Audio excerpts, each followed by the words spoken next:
Hi friends, எல்லோரும் எப்படி இருக்கீங்க? பார்த்தே ரொம்ப நாள் ஆகிப்போச்சு. ஆமாங்க, இப்போல்லாம் மோஸ்ட்லி ரொம்ப பிஸி ஷெட்யூல்ஸாக போயிட்டுருக்கு. ஸோ அதனால் நானும் இந்த மாதிரி டெய்லி டெய்லி எடுத்து போடணுன்னு ஆசைப்பட்றேன். பட் ஆனால் இப்போ தான் ட்ரை பண்ணிகிட்ருக்கேன். ஹோப் எல்லாத்துக்கும் பிடிக்கும்னு நான் நம்புகிறேன். ஸோ அதை தான் உங்களுக்கு ஷேர் பண்ணுறேன். எனக்கு சப்போர்ட் பண்ணுவீங்கன்னு நான் ரொம்ப நம்புகிறேன். இது பார்த்திங்கன்னா ஒரு ஃப்ரைடே எடுத்த விலாக் தாங்க.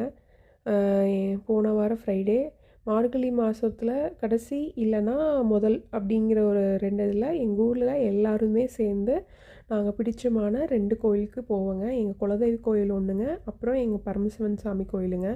இது பெரிய பரமசிவன் சாமின்னு சொல்லுவாங்க. கோயில் பார்த்திங்கன்னா வேலையாயிட்டு இருக்குதுங்க. ரொம்ப ரொம்ப அந்த பீஸ்ஃபுல்லான டேங்க. எல்லோரும் சேர்ந்து போகிறதே ஒரு சந்தோஷமான விஷயம் தான் இல்லைங்களா? மார்னிங் பார்த்திங்கன்னா எப்போவுமே டெம்போ தாங்க அரேஞ்ச் பண்ணுவாங்க. இந்த தடவை கொஞ்சம் ஹோப் மிஸ் ஆயிடுச்சு. ஆனாலும் ஒரு 5 கார் எடுத்துகிட்டு போயிருந்தாங்க ஒட்டுக்கா கேங்காக. ஸோ செம்ம ஹாப்பியாக இருந்தது. அபிஷேகத்துக்கு தாங்க போயிருந்தோம். காலையில் போயிட்டு அங்கே அபிஷேகம் பண்ணிவிட்டு அப்புறம் மதியம் அங்கேயே சாப்பாடு கிளறி எடுத்துகிட்டு போயிட்டோம். அங்கேயே சாப்பிட்டு ஈவினிங் வந்து எங்களோட இன்னொரு குலதெய்வ கோயிலுக்கு போயிட்டு வருவோம்.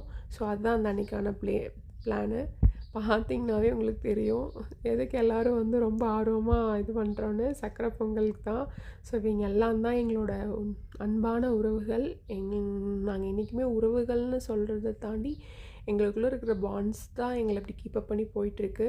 ஸோ எப்பவும் இது ஒரு பிளஸ்டாக எங்களுக்கு இருக்கணும்னு நம்புகிறேன். ஸோ என்ன கோயில் எதுங்கிறத நான் வந்து சொல்லலை. நீங்களே ஃபோட்டோஸில் பார்த்துட்டு கமெண்ட்டில் சொல்லுங்கள். இதுதான் எங்கள் குலதெய்வ கோயிலுங்க. அடுத்தது நாங்கள் செகண்டாக போனது. ரொம்ப ரொம்ப ஹாப்பியஸ்டான டேவாக இருந்துச்சு. உங்களுக்கு இந்த மாதிரி ஏதாவது எக்ஸ்பீரியன்ஸ் இருக்கானோ ஷேர் பண்ணுங்கள். தேங்க்யூ அண்ட் சப்போர்ட் பண்ணுங்கள்.